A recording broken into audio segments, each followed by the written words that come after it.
عمران خان پاکستان کے 22ویں وزیر اعظم تھے جو 18 اگست 2018 کو وزیر اعظم بنے۔ آپ پہلے وزیر اعظم ہیں جن کے خلاف عدم اعتماد کامیاب ہوئی۔ آپ سے پہلے 2 وزیر اعظم تھے جن کے خلاف تحریک عدم اعتماد ناکام ہوئی۔ عمران خان 5 سال حکومت کی مدت پوری نہ کر سکے۔ آج ہم آپ کو عمران خان کی 3.5 سال کی صرف اہم واقعات بتائیں گے جو آج کی قسط میں آپ ملاحظہ کریں گے تاکہ آپ فیصلہ کر سکیں کہ عمران خان صاحب سے کہاں صحیح اور کہاں غلط ہوا۔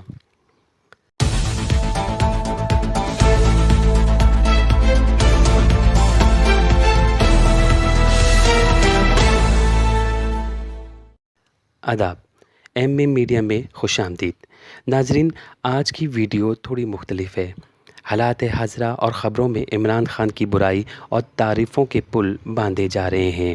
ایک طرف پی ڈی ایم غریب اور متوسط عوام جو عمران خان کے خلاف ہے، تو دوسری طرف امیر عوام، بیرون ملک مقیم پاکستانی، شوبز اور سپورٹس کے عوامی ستارے، مذہبی عالم اور بہت سے میڈیا ہاؤسز ان کے حق میں ہیں۔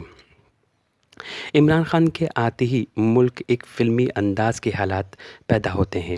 مولانا سمیع الحق کی دنیا سے عجب طریقے سے رخصتی، جماعت الدعوہ پر پابندی، بھارت کا کشمیر پر مکمل مبینہ قبضہ، بھارتی مسلمانوں کی شہریت کا معاملہ اور مسلمانوں کے علاقوں کے نام کی تبدیلی، محصورین پاکستان بنگلہ دیش اور عافیہ صدیقی کی واپسی کے معاملے پر سچ اور جھوٹ بولنا، خارجہ پالیسی میں عرب سے بگاڑ کر ترکی کی طرف اور امریکہ سے خاموشی لے کر روس کی طرف جھکاؤ اور چین سے خاموشی اختیار کرنا، پرویز مشرف پر غداری میں پھانسی سنوا دینا، مستقل مزاجی کے ساتھ ہولوکاسٹ کے بارے میں بیان بازی دینا، کرتارپور راہداری بند، دیگر مذہبی عبادت گاہوں کی بحالی، فرانسیسی صدر نے جب مصوری مقابلے کی مخالفت سے منع کیا تو پاکستان میں اشتعال پھیلا اور سفیر کو نکالنے کی بات ہوئی تو عمران خان نے سفیر نکالنے کی مخالفت کی جیسے معاملات نے عمران خان کو کمزور کیا، اور یہ سب ان کے ہی دور میں ہوا۔ اس کے ساتھ ساتھ صرف یہی نہیں بلکہ وہ بھارتی انداز کی مملکت کے خواہاں لگتے ہیں، جو ایک ایسا پاکستان چاہتے ہیں جہاں تمام مذاہب کے لوگوں کو اسلامی جمہوریہ پاکستان میں اہم ترین پوسٹ پر بٹھا دیا جائے، جیسے بھارت میں ہندوؤں کا ایک فرقہ برہمن کا نظریہ ملکی نظریہ بنا دیا گیا ہے، اسی طرح سے وہ پاکستان میں بھی ایک مسلک کی عملداری چاہتے ہیں اور ایک لسانی قوم کی اجراداری چاہتے ہیں۔ عمران خان یا تحریک انصاف اسلامی جمہوریہ میں چاہتی ہے کہ عورتیں، معذور اور بزرگ شہری بھی محنت اور مشقت والے روزگار اپنائیں، جبکہ مدینہ کی ریاست کا اخلاق جوانوں اور مردوں پر معاشرے کی بھاگ دوڑ سنبھالنے کو کہتا ہے۔ عمران خان نجکاری، ریاستی اداروں کی خود مختاری، وی آئی پی کلچر، پرانے سیاستدانوں اور جماعتوں سے قوم ملک کی جان چھڑانا چاہتے تھے، پر وہ اس میں بھی کامیاب نہ ہو سکیں۔ عوامی مسلم لیگ، کاف لیگ، ایم کیو ایم اور باب وغیرہ ان کے ساتھ تھیں۔ کرپشن میں بہت زیادہ اضافہ ہوا۔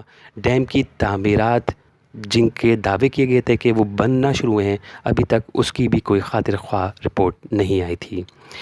اسٹیٹ بینک کی خود مختاری کرنا ہو، پی آئی اے کو بین الاقوامی پابندیوں کا سامنا کرنا پڑا ہو، آئی ایم ایف، فیٹف اور ورلڈ بینک کو ساتھ ملانا ہو، ان سب سے بڑھ کر انہوں نے قرارداد پاکستان، قرارداد مقاصد، نظریہ پاکستان، آئین پاکستان اور تہذیب پاکستان کو وعدے کے مطابق بحال نہ کیا۔ فوج اور عدلیہ اور افسرشاہی کے ساتھ ہونے کا اعلان تو کرتے رہے، مگر دوسری جانب ذوالفقار علی بھٹو کو پھانسی پر عدلیہ کو تنقید کی۔ یحییٰ خان کے پاکستان ٹوٹنے، ضیاء کے جہاد اور مشرف کی دہشت گردی انتہا پسندی کے خلاف جنگ کو شدید تنقید کا نشانہ بنایا، جس سے جنرلز اور ججز کے خلاف عوام میں نفرت پیدا ہونا شروع ہو گئی۔ ان کے آتے ہی 15 سال اور 70 سال سے جن گھر میں لوگ آباد رہ رہے تھے یا کاروبار کر رہے تھے، ان کو غیر قانونی قرار دے کر مسمار کر دیا گیا، ان کو بے گھر اور بے روزگار کر دیا گیا اور قیام گاہ اور لنگر خانے بنا دیے گئے، لیکن کوئی صنعت کے لگنے کا اشارہ تک نہ مل سکا۔ فحاشی، عریانت، بہرہ روی میڈیا، اسپورٹس اور معاشرے کا حصہ بنتی چلی گئیں۔ 2019 سے جاری عورت مارچ نئی کروٹ لیتی ہے اور نئے نعرے جو بین الاقوامی سازش کے تحت ہمارے معاشرے کا حصہ بنائے جانے لگے ہیں۔ عورت کو مردانہ کاموں میں لگایا جانے لگا۔ LGBT کا آنا اور حجاب اور ستر لباس کو متنازع کر دینا جیسے واقعات نے عمران خان کو مزید کمزور کرنا شروع کیا۔ اب اگر عمران خان انتخابات جیتنے کے خواہش مند ہیں تو ان کو اپنی اصلاح کرنی ہوگی۔ اپنی جماعت سے چمچوں اور خراب سیاستدانوں کو نکالنا ہوگا۔ پولیٹیکل سائنس کے تجربہ کار لوگوں، تاریخ دان، مفتی، scholars, engineers, doctors, barristers, professors, ماہر معاشیات اور آئیڈیالوجی آف پاکستان کے لوگوں کو آگے لانا ہوگا اور ہوش مندی سے کام کرنا ہوگا۔ عوام کا ایک حصہ ان کے حق میں ہے، لیکن مجبور اور ان کے دور میں ہوئی زیادتیوں والی عوام ان کے خلاف ہے۔ احساس کارڈ سے یا دیگر جو انہوں نے کام کیے ہیں جیسے ان سے کوئی فائدہ حاصل نہیں ہوا ہے۔ عمران خان کو پاکستان کے 32 سے زیادہ مذہبی، لسانی، اکثریتی اور اقلیتی قوموں کے نمائندوں کو بھی اپنی جماعت کا حصہ بنانا ہوگا۔ ہر کام موقع محل دیکھ کر کرنا ہوگا۔ گندی اور فحش زبان کا استعمال ختم کرنا ہوگا۔ کسی کے کردار اور خدا کی تخلیق پر تنقید نہیں کرنی ہوگی۔ ناظرین، امید ہے کہ ہمارے آج کا تجزیہ آپ کو اچھا لگا ہوگا۔ اپنی رائے سے ہمیں ضرور آگاہ کیجیے گا اور ہماری ویڈیو کو اپنے دوستوں اور رشتہ داروں میں شیئر ضرور کیجیے گا۔ ہمارے چینل کو سبسکرائب کیجیے، اپنے کامنٹ سے ہمیں ضرور آگاہ کیجیے۔